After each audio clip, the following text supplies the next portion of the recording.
जरा सोचिए, एक ऐसी जगह के बारे में जहां करोड़ों लोगों का सैलाब उमड़ता है, सिर्फ और सिर्फ आस्था के एक धागे में बंधकर।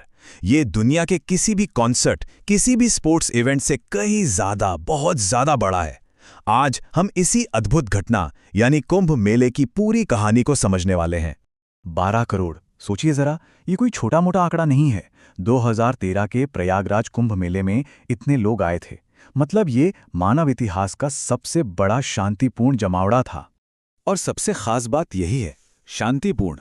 यहाँ कोई म्यूजिक फेस्टिवल नहीं हो रहा, कोई वर्ल्ड कप नहीं चल रहा। ये बस आस्था और आध्यात्मिकता का एक ऐसा संगम है जैसा दुनिया में और कहीं देखने को नहीं मिलता। तो सवाल यही उठता है कि आखिर ये कुंभ मेला है क्या? क्यों करोड़ों लोग अपना सब कुछ छोड़कर यहाँ खिंचे चले आते हैं? चलिए आज इन्हीं सवालों के जवाब ढूंढते हैं।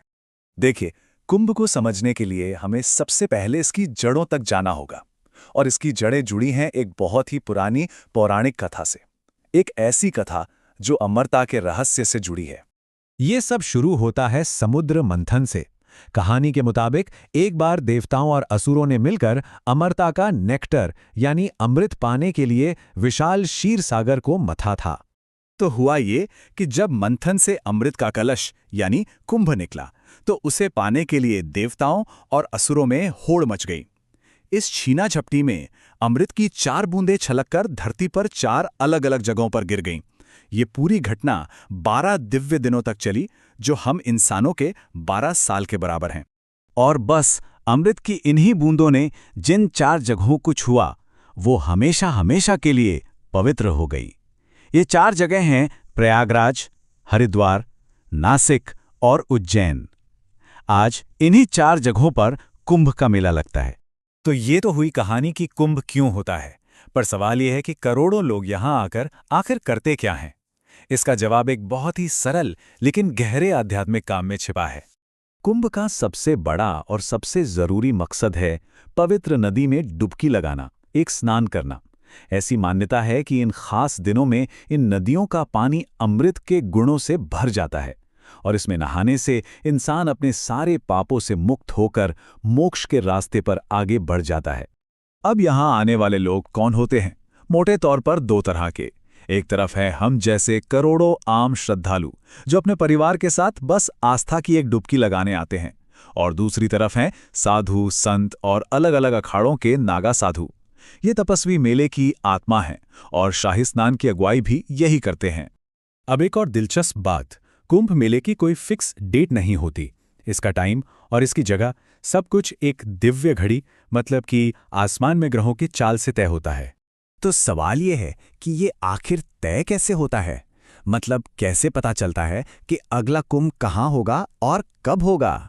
इसका जवाब छिपा है हजारों साल पुराने ज्योतिष और खगोल विज्ञान में। ये पूरा का पूरा खेल असल में बृहस्पति, सूर्य और चंद्रमा की खास स्थितियों पर टिका है। जैसे जब बृहस्पति वृषभ राशि में और सूर्य मकर राशि में आता है, तब मेला प्रयागराज में लगता है। इसी तरह हर जगह के लिए ग्रहों की एक खास पोजीशन तय है। और इसी खगोलीय साइकिल की वजह से मेलों का एक पूरा सिस्टम बना हुआ है। हर 12 साल में पूर्ण कुंभ होता है, हर 6 साल में हरिद्वार और प्रयागराज में अर्धकुंभ होता है, और फिर आता है महाकुंभ, जो 144 सालों में सिर्फ एक बार केवल प्रयागराज में होता है। वो सबसे बड़ा और सबसे भव्य आयोजन माना जाता है। कुंभ मेला सिर्फ एक पुरानी परंपरा ही नहीं है, बल्कि आज की दुनिया का एक मैनेजमेंट मार्वल, एक चमत्कार भी है। चलिए देखते हैं कि इसकी विरासत कितनी पुरानी है और इसे मुमकिन बनाने के लिए क्या कुछ किया जाता है। इसका जिक्र तो सदियों पुराना है। 7वीं सदी में चीनी यात्री ह्वेनसोंग ने भी राजा हर्षवर्धन के एक ऐसे ही भव्य आयोजन के बारे में लिखा था, और वक्त के साथ ये और बड़ा होता गया, इतना कि 2017 में यूनेस्को ने इसे पूरी मानवता की एक अनमोल सांस्कृतिक विरासत का दर्जा दिया।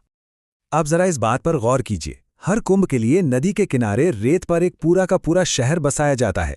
सड़कें, टेंट, पुल, अस्पताल, बिजली, सब कुछ ही महीनों में जीरो से खड़ा किया जाता है, और मेला खत्म होते ही सब कुछ हटा दिया जाता है।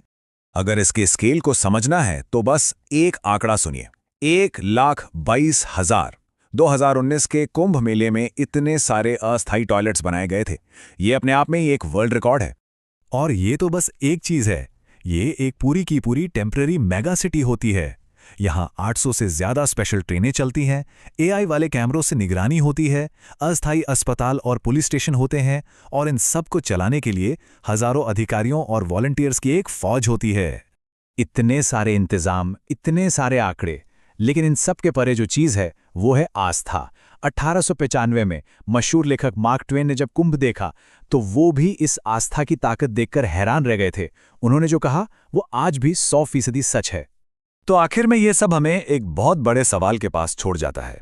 आज की इस भागती दौड़ती दुनिया में जहां सब कुछ बदल रहा है, कुंभ मेले जैसी परंपरा का आज भी इतना शक्तिशाली होना हमें इंसान की कम्युनिटी यानी समुदाय और जिंदगी में एक गहरे मतलब की तलाश के बारे में क्या बताता है, ये सोचने वाली बात है।